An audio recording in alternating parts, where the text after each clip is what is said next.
I'll never forget the sound of laughter echoing through the grand dining room that Christmas Eve. It was supposed to be a night of warmth, family, and celebration. Instead, it became the night my world shattered, and the night I learned just how quickly everything can change. The table was set with sparkling silverware and crystal glasses, the tree twinkled in the corner, and the scent of roasted turkey filled the air. My husband, Daniel, sat at the head of the table, his parents on either side, and his sister and her husband across from me. I tried to smile, to pretend everything was normal, but my heart was pounding in my chest. I'd always felt like an outsider in Daniel's family. They were wealthy, polished, and quick with their judgments. I was the girl from the other side of town, the one who never quite fit in. But I loved Daniel, and I thought that was enough. That night, as the plates were cleared and the wine flowed, Daniel stood up. He tapped his glass, drawing everyone's attention. I thought he was going to make a toast. Instead, he looked at me with cold eyes and said, "I think it's time we told everyone the truth." My breath caught. The room fell silent. His mother's lips curled into a knowing smile. "Emily and I are getting a divorce," Daniel announced, his voice flat. For a moment I couldn't move.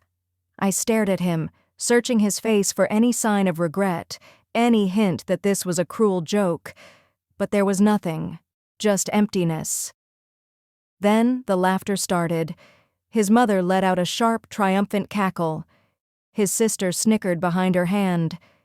Even his father, usually so reserved, smirked. I felt the heat rise in my cheeks. I wanted to run, to scream, to disappear, but I sat there, frozen, as they laughed at my pain. I didn't know it then, but someone else in the room was watching, someone who would change everything. The rest of the dinner passed in a blur. I barely tasted the food. I barely heard the conversations. I just sat there, numb, as the people I had tried so hard to please celebrated my humiliation. I remember Daniel's mother leaning over and whispering, "You should have known this was coming, dear. You never really belonged here." Her words stung more than I could have imagined. I looked around the table, searching for any sign of sympathy, but found none. Even Daniel avoided my gaze, his face set in stone. I excused myself and went to the bathroom, locking the door behind me. I stared at my reflection in the mirror, my eyes red and swollen. I tried to steady my breathing, to remind myself that I was stronger than this, but in that moment, I felt utterly alone. When I returned to the table, the conversation had shifted to holiday plans and family vacations. It was as if my life hadn't just been torn apart in front of them. I sat quietly, barely speaking, just waiting for the night to end. But as I sat there, lost in my own misery, I noticed a young waiter moving quietly around the room. He was new. I hadn't seen him before. He moved with a quiet confidence, his eyes scanning the room, taking everything in. Our eyes met for a brief moment, and I saw something in his gaze that I hadn't seen in anyone else that night. Understanding. As the laughter died down, the young waiter approached the table.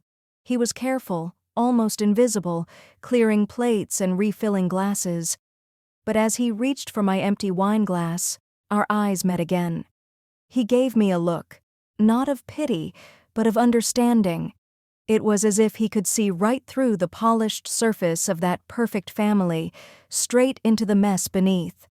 I tried to compose myself, dabbing at my eyes with a napkin. The in-laws were already moving on, discussing their holiday plans, their voices loud and careless. Daniel avoided my gaze, focusing on his phone. The waiter returned with the dessert menu. As he handed it to me, his hand brushed mine. He slipped a small card onto my lap, so discreetly that no one else noticed. I glanced down. It was a business card, plain and simple. On the back, in neat handwriting, were the words, "If you need help, I'm here." "Alex?" I looked up, startled. He gave me a small nod, then disappeared into the kitchen. For the rest of the evening, I couldn't stop thinking about that card. Who was Alex? Why did he think I needed help? And how could he possibly know what I was going through? As the night dragged on, the in-laws' laughter faded into the background. I clung to that card like a lifeline, not knowing that it would soon become the key to my revenge. After dessert, Daniel's mother made a show of thanking the staff, her voice dripping with false sweetness. I watched as Alex moved quietly through the room, his eyes meeting mine one last time before he disappeared behind the kitchen doors. When it was finally time to leave, Daniel barely spoke to me. He walked ahead, leaving me to gather my things alone. As I put on my coat, I slipped the card into my pocket, feeling its weight like a secret. Outside, the air was cold and sharp. Snowflakes drifted down, settling on my hair and shoulders. I stood for a moment, breathing in the icy air, trying to steady myself. Daniel called out impatiently, "Are you coming or not?" I followed him to the car, my mind racing with questions. Who was Alex? Why did he care? And what did he mean by help? After dinner, Daniel insisted on driving me home. The car ride was silent, the only sound the hum of the engine and the occasional buzz of his phone. I stared out the window, watching the snow fall in thick, silent flakes. When we reached our apartment, Daniel didn't even bother to come inside. He handed me my suitcase, already packed and waiting in the trunk. "I think it's best if you stay somewhere else tonight," he said, not meeting my eyes. I wanted to scream, to demand answers, but I was too tired.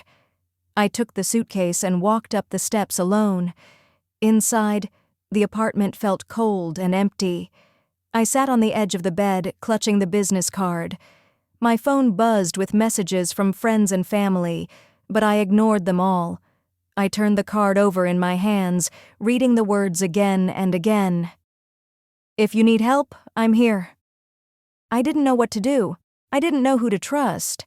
But something inside me, some small, stubborn spark, refused to give up. I picked up my phone and dialed the number on the card. The phone rang twice before a calm, steady voice answered. "Hello, this is Alex." I hesitated. "Hi, this is Emily, from the restaurant tonight." There was a pause, then, "I remember? Are you okay?" The kindness in his voice nearly broke me. I took a shaky breath. "No, not really."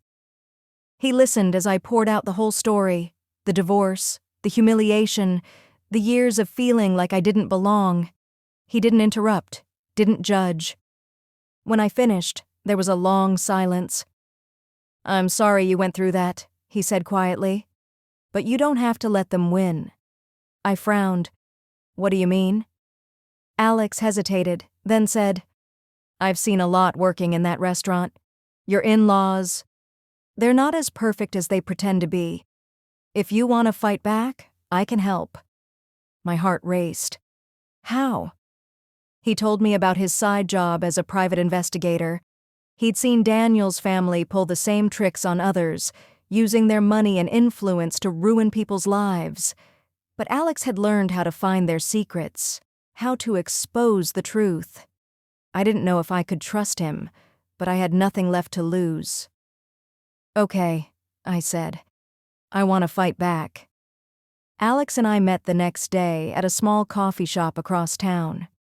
He was different outside the restaurant, more relaxed but still watchful. He listened as I told him everything. From the first day I met Daniel to the moment he handed me my suitcase. Alex nodded, taking notes. "They're careful, but not careful enough. People like that always leave a trail." He explained his plan. We would start by gathering information, emails, bank statements, anything that could prove Daniel and his family were hiding assets or breaking the law. Alex would teach me how to look for clues, how to ask the right questions without raising suspicion. I was nervous, but Alex was patient.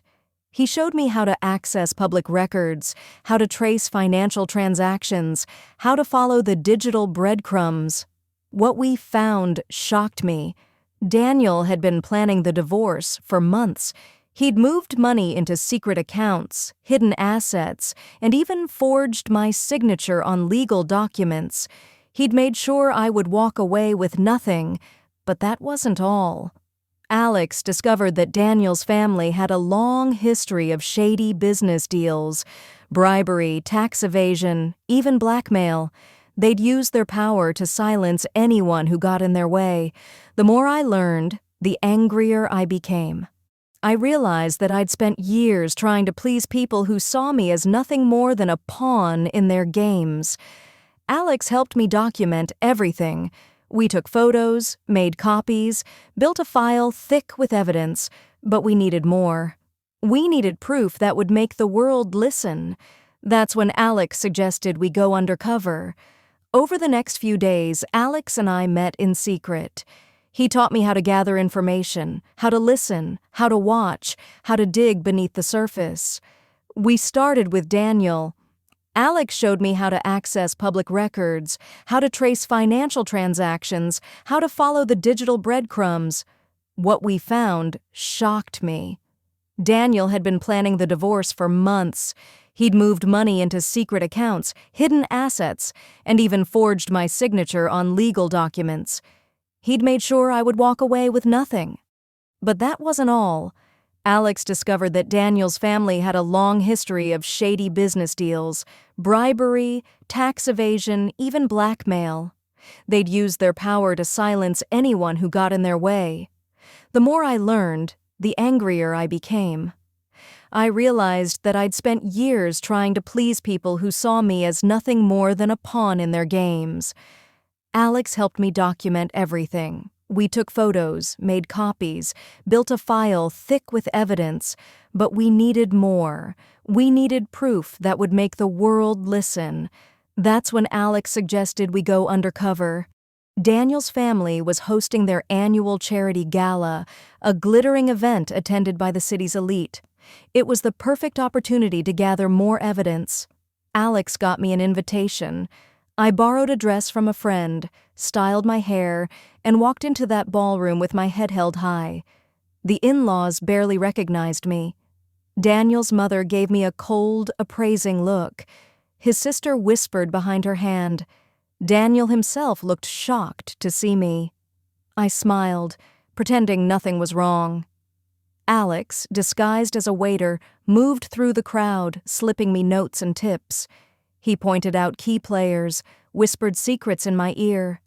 I mingled, listened, and watched. I overheard conversations about backroom deals, saw envelopes exchanged under the table, caught glimpses of documents tucked into purses and pockets. At one point, I slipped into the office and found a file cabinet filled with contracts and receipts. I snapped photos, my hands shaking. As the night wore on, I felt a strange sense of power. For the first time, I wasn't the outsider. I was the one with the secrets. When the gala ended, Alex and I met in the parking lot. We compared notes, piecing together the puzzle. We had enough to bring them down. The next morning, I sent an anonymous email to Daniel's family. Attached were copies of the evidence, bank statements, contracts, photos from the gala. I watched from a distance as chaos erupted. Daniel's mother called me, her voice trembling with rage. His father threatened legal action. Daniel himself showed up at my door, begging me to keep quiet. But I was done being their victim. I told them I wanted a fair divorce settlement. Nothing more, nothing less.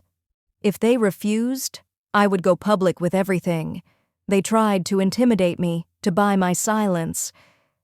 But I stood my ground. Word began to spread. Journalists started asking questions. Business partners pulled out of deals. The family's reputation crumbled. For the first time, I saw fear in their eyes. As the dust settled, I realized how much I'd changed. I was no longer the scared, broken woman who'd sat at that Christmas table. I was stronger, wiser, and unafraid. Daniel finally agreed to a fair settlement. His family retreated, licking their wounds. But the real victory wasn't the money or the justice. It was the knowledge that I'd taken back control of my life. Alex and I stayed in touch. He became a friend, a confidant, someone who believed in me when no one else did. I started a new job, moved into a new apartment, and began to rebuild. But I never forgot the lesson I'd learned. Sometimes, the people who hurt you the most are the ones closest to you. And sometimes, help comes from the most unexpected places. A year later, I found myself sitting at a different table, surrounded by friends who truly cared about me. The laughter was genuine, the warmth real. I thought about that night, about the pain and the betrayal. But I also thought about the strength I'd found, the courage I'd discovered. Daniel's family had moved on, their empire forever tarnished. Daniel himself had remarried, but I heard whispers that things weren't going well. As for Alex, he'd started his own investigation firm. We met for coffee sometimes, sharing stories and laughter. I realized that I was finally free, not just from Daniel and his family, but from the fear that had held me back for so long. I raised my glass, toasting to new beginnings. Looking back, I see now that everything happens for a reason. The betrayal, the humiliation, the pain. It all led me to a place of strength and self-respect. If you're listening to this, if you've ever felt powerless or alone, remember this. You are stronger than you think. You have the power to fight back, to stand up for yourself, to rewrite your story. Sometimes the people who laugh at your pain are the ones who fear your strength the most. And sometimes all it takes is a single act of kindness, a business card slipped under a napkin, a stranger's understanding, to change everything. So don't give up. Don't let anyone else define your worth, because in the end, justice isn't just about revenge. It's about finding your voice, standing tall, and refusing to be broken. That's the real victory.